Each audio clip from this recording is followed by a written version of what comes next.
जिला कलेक्टर खाद्य विभाग द्वारा आपको एक पत्र आया था 2/2/2023 को कि वेयर हाउस बनाने के लिए यहाँ खाद्य के डबल लाख वेयर हाउस बनाने के लिए 1 हेक्टेयर ज़मीन की आवश्यकता है। 1 हेक्टेयर ज़मीन दीजिए। 2 साल हो गया सर, आज तक आपके कार्यालय से कलेक्टर महोदय को 1 हेक्टेयर भूमि नहीं दी गई जो कि खाद की पर्याप्त उपलब्धता रामपुर बागलान में हो, क्योंकि खाद के लिए किसान आज देख रहे हैं 3-3 दिन से लाइन लगा के रात दिन बैठा है, खाद नहीं पा रहा, लाठी डंडा पा रहा है। इसलिए मेरा आपसे अनुरोध है कि आपके क्षेत्राधिकार का मामला है कि 1 हेक्टेयर ज़मीन कलेक्टर महोदय को उपलब्ध कराइए ताकि यहाँ डबल लाख वेयर हाउस बन सके। तो ये लगा हुआ है कलेक्टर महोदय ने पत्र जो आया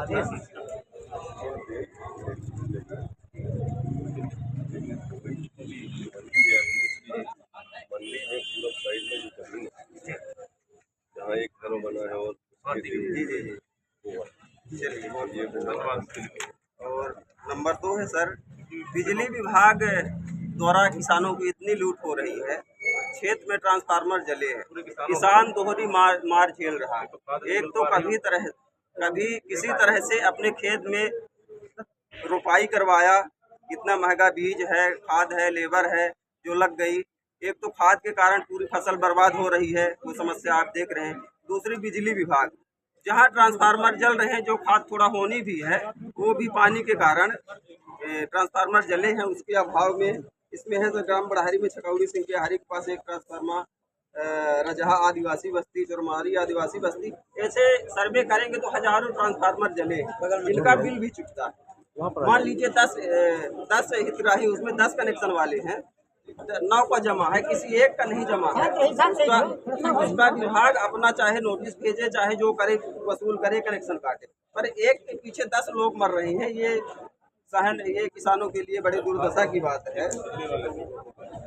और इसमें एवरेज बिल के नाम पे सर मीटर खराब हो गया किसी का, मेरे पास ऐसे 10 आवेदन है, मीटर खराब हो गया, वो आवेदन दे दिए कार्यालय में कि मेरा मीटर खराब है, मीटर लगा लीजिए। अब मीटर लगाना विभाग का काम है, किसान तो मीटर पैदा नहीं करता है, उसमें मीटर लगाएंगे नहीं। मीटर जब खराब हुआ तो 2,000 से 3,000 मिनिमम 227 रुपया एवरेज बिल भेजते हैं। 4-5 महीना भेज दिए, किसी महीना 5,000 भी, तो वो हो गया 40-50 हज़ार। अब BPL का कनेक्शन धारी है, वो 40-50 हज़ार देने में असमर्थ है, 5,000 बिल भेज देंगे, फिर बोलेंगे 50% की छूट है, लाओ आधा जमा कर दो। तो 100 रुपया की जगह 5,000 भेज दोगे, फिर आधा कम करो, कहाँ से दे पाएगा कोई। और मुख्य इसका जड़ है कि बिना सत्यापन किए, जिसके मकान में मीटर लगा है, कनेक्शन है, 300 वाट के कनेक्शन, बिना भौतिक सत्यापन किए उसमें 2,000 का लोड कर दिए, 2,000 वाट का। इसलिए जो अभी विधानसभा चुनाव में बिल माफी भी हुई थी, 1,000 वाट तक हुई थी, तो ये 300 वाट तक का उठा के 2,000 कर दिए, वो माफी के दायरे से बाहर चले गए। इसलिए सत्यापन कराकर जो वास्तविक लोड है 2,000 है, 3,000 हो कर दो, पर सत्यापन करके। 3 नंबर सर, एक लिलजी बांध है, पहले अमरपाटन क्षेत्र में था, अब रामपुर तहसील में है। इसमें अभी तक तो किसान कह रहे थे कि लिलजी बांध बंजर है, सरकार कह रही थी लिलजी बांध बंजर है, वहाँ SP सीमेंट ये सामान देखें आप, सब खेल हुआ ले जून वाला। अभी जुलाई में शीतकालीन सत्र में सतना विधायक सिद्धार्थ कुशवाहा जी उसमें विधानसभा में प्रश्न लगाए थे।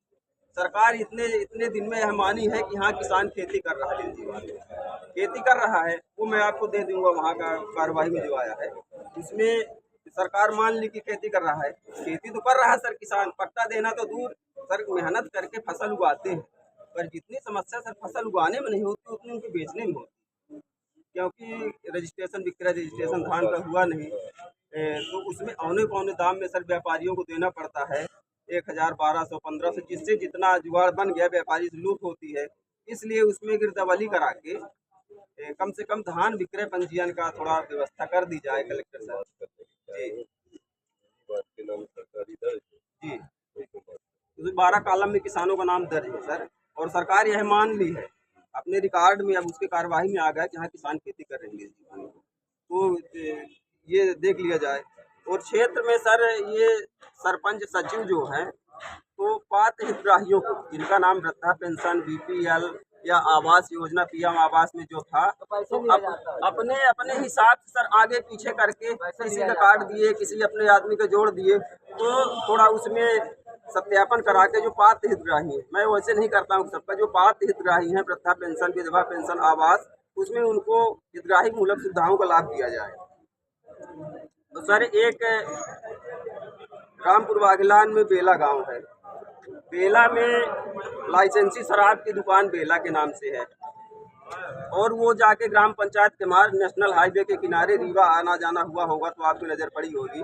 इधर इंटरनेशनल महाराजा स्कूल है, इधर प्राथमिक स्वास्थ्य केंद्र है के मार्ग की, और उसके बीचों बीच मतलब फॉरेस्ट विभाग की अवैध जमीन कब्जा करके उसमें के मार्ग की शराब बेला में बेच रहे हैं।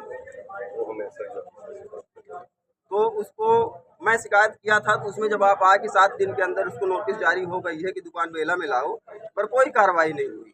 और वो तो ठीक है, दुकान बड़ी सी बना के अवैध कब्जा करके बेच रहे हैं, तो उसको जहाँ की लाइसेंसी है वहाँ किया जाए, क्योंकि वहाँ हादसा होते रहते हैं। नेशनल हाईवे 2 स्कूल है और ओवर ब्रिज है। ओवर ब्रिज के जानते हैं ढाल में कितना वाहन तेज चलते हैं, वहाँ से गुजरना मुश्किल हो रहा है। और वो तो ठीक है, गांव-गांव में अवैध शराब। किसान खाद दो, रबी किसान को चाहिए, रबी खरीफ तो खाद उपलब्ध नहीं हो पाती है, पर आप किसी भी गांव में चले जाइए, आधी रात चले जाइए, शराब उपलब्ध। इसमें भी थोड़ा रोक लगाए, इसमें भी थोड़ा रोक लगाए। रामपुर की भी यही स्थिति है। एक गांव में 3-3, 4-4 पैकारियां चल रही हैं। 6 सूत्री ज्ञापन पत्र सादर त्वरित निदान हो आपकी ओर सादर प्रेषित है। आवारा पशु और एक है आवारा पशुओं की बड़ी समस्या है सर। नीलगाय की, जंगली जानवर की, बहुत समस्या ही आ रही है इसमें। गौशाला का जो ग्राम पंचायत चरवानी में निर्माण हो गया है, इसमें जो गौशाला को चलाने वाले लोग हैं वो अपने अपने मवेशी रख कर स्वयं शासन के पैसे का दुरुपयोग करते हैं। और दूसरी बात, जब किसान मवेशी लेके जाते